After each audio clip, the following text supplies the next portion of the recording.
महतो कितने सीटों पर चुनाव झारखंड में लड़ने की तैयारी कर रहे हैं? आवेदन दिया था और आवेदन से उम्मीद से ऊपर जवाब है और उम्मीद करते हैं कि विश्वास पर लोग खरा उतरेंगे और जमुआ विधानसभा में परिणाम भैया जयराम कौन होगा उसका निर्णय जल्द लिया जाएगा। 2-3 लोग प्रेस ऊपर आ चुके हैं। इस वीक तक इस मंथ के एंडिंग तक उनके नाम की घोषणा करेंगे। क्या तैयारी है आपका 81 विधानसभा को लेके? तैयारी इस बार हमारी पुख्ता है, कैडर से की तैयारी है, मैनेजमेंट को तय करने की तैयारी है और जमुआ राजधनवार ये तमाम जो यहाँ के विधानसभा हैं हम लगता है कि हम लोग बहुत बेहतर स्थिति में हैं और इस बार लोकसभा में जो हम लोग खामियां रही वो सारी चीज़ें देखने को नहीं मिलेंगी। सर जमुआ में और देखिए सही बात है, कहीं हमारी लड़ाई एनडीए से होगी, कहीं इंडिया गठबंधन से होगी और उस बीच हम लोग एक विकल्प बन के इस राज्य में आए हैं। सर निराश होने की आवश्यकता नहीं सर है। कहीं हेमंत विश्वकर्मा ठीक है, अगर चाय पे जाएंगे भी तो मीडिया के सामने जाएंगे, कोई बंद कमरा नहीं होगा, सब लोग देखेंगे कि चाय का प्लेट कैसा था। अगर बाय द वे साथ में मेहमान है और एक मेहमान अगर प्रेस के माध्यम से अगर ये संदेश दे रहे हैं तो मेहमान का स्वागत करना झारखंड की मिट्टी की पहचान रही है। लेकिन सर उसकी आदत हम लोग नौजवान हैं और इस उम्र में धोखे को बड़े अच्छे से बारीकी से समझते हैं, धोखा नहीं खाएंगे। जयराम महतो कितने सीटों पर चुनाव झारखंड में लड़ने की तैयारी कर रहे हैं? आवेदन दिया था और आवेदन से हमें लगा कि शायद 60+ सीटों से आवेदन आया है, पूरे 81 नहीं आए हैं, तो जहाँ से आवेदन आया है वहाँ से तो लड़ेंगे ही। उसके बाद कुछ लोग ऐसे बेहतर नेतृत्व आ जाते हैं तो हम लोग सोचेंगे 60+ सीटें हमारे पास हैं। 5100 रुपया का जो है वो नहीं, ऐसा आप देख लीजिएगा, उसके लिए वो आवेदन के नाम पर नहीं है, वो विधानसभा चुनाव लड़ने के नाम पर नहीं है। हमारी पार्टी का रजिस्ट्रेशन हो चुका है, उसका रजिस्ट्रेशन नंबर अलॉटमेंट किया जा चुका है और हर एक पार्टी का एक संविधान होता है, चाहे बीजेपी रहे, जेएमएम रहे, आजसू रहे, कांग्रेस रहे, बिना संविधान की कोई पार्टी नहीं होती है। उसका रजिस्ट्रेशन एक मेथड के आधार पर होता है, तो वहाँ आपको ये बताना पड़ता है कि आपके केंद्र कमेटी की बैठक कब होगी, जिला कमेटी की बैठक कब होगी, आप सदस्य शुल्क क्या लेंगे। उसमें हमारा जो केंद्र पदाधिकारी है उनका शुल्क है, जिला पदाधिकारी का शुल्क है, प्रदेश टीम का शुल्क है, तो वो शुल्क वाजिब है, संवैधानिक। खबरों में इस तरह से सामने जो लोग देखिए, पहला बात स्पष्ट जान लीजिए कि इस लोकसभा के चुनाव में आज कैसे संगठन का ये विश्वास था कि लोगों ने झाड़ कर वोट देने का काम किया है। तो पुराने साथी अगर ग्राउंड में रहेंगे, सवाल है नया और पुराना का नहीं है, सवाल है निष्ठा का। हमारी पार्टी निष्ठा को तराश रही है।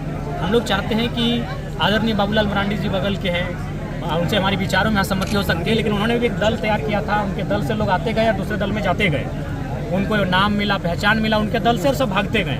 तो हम लोग निष्ठा को चेक कर रहे हैं, उस निष्ठा के पैरामीटर में, पैमाने में वो फिट बैठेंगे तो बिल्कुल हमारे साथ कंधे से कंधा मिलाकर चलेंगे।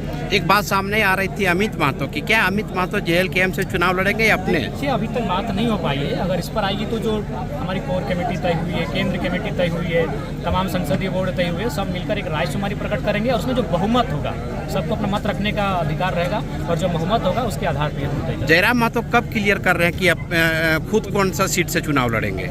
हमें लगता है कि जब पहली सूची जारी होगी तो उसमें हमारे भी एक सीट का घोषणा हो जाएगा, तो 2 सीटें कौन सी होगी जिसमें हम चुनाव लड़ेंगे। आप 3 सीट पे सकते हैं ना, 2 सीट से चुनाव। 2 से क्यों? जयराम महतो की किस चीज़ की डर है? नहीं, डर किसी बात का नहीं है, लेकिन हमें इस बात का विश्वास है कि जिन 2 सीटों में हम चुनाव लड़ेंगे उनके जो भौगोलिक सीमाएं हैं उनके उसका प्रभाव रहेगा। तो मैं 2 सीटों पर इसलिए लड़ रहा हूँ ताकि 12 मेरे जो प्रत्याशी हैं उनकी सीटों पर प्रभाव पड़ेगा।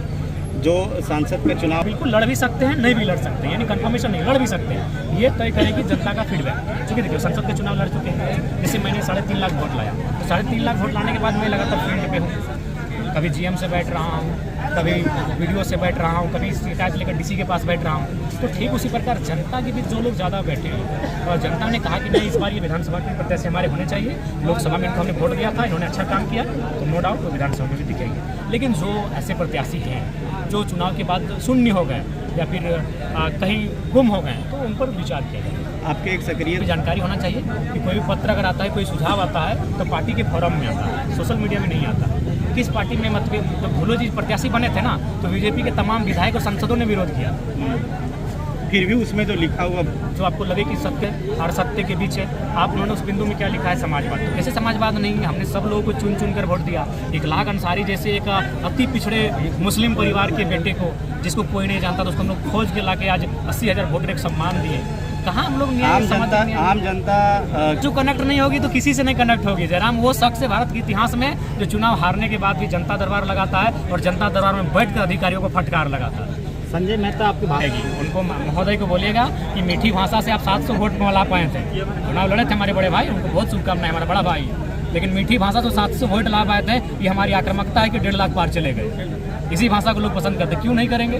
देखिए, वो जिस क्षेत्र से आते हैं, ना वहाँ शहादतें हुई हैं, ना वहाँ झारखंड आंदोलन को अपने करीब से देखा है, ना वहाँ माइन से, ना वहाँ कत्लेआम हुआ है। हम आते हैं जहाँ सुरेश महतो का गर्दन काटा गया है, हम वहाँ से आते हैं जहाँ मणिंद्रनाथ मंडल को सीने में गोलियां दागी गई हैं, हम वहाँ से आते हैं जहाँ शक्तिनाथ महतो को कत्लेआम किया गया है। अब उस वहाँ से आने वाले बेटे सब अपेक्षा रखते हैं कि मीठी बात करेंगे। हमारे भाषणों में ही आक्रामकता होगी, हमारे भाषणों में तेवर होगा, और उसी तेवर से जेबी केसस के जो साथी हैं ना, जो 200, 400, 800, 900, 1200 वोट लाते थे और जो लाख वोट लेकर आए हैं, यही बोली रहेगी, यही बोली है। देखिए, हम लोग सबसे पहले, हमें लगता है झारखंड किसानों का देश है, सबसे पहले उनकी जो जमीन संबंधित समस्याएं हैं, सीओ को जनता दरबार लगाकर उनकी समाधान करने के लिए। देवेंद्र महतो क्या आपसे नाराज चल रहे हैं? कोई नाराज नहीं है, कोई नाराज नहीं, नाराज क्यों रहेगा?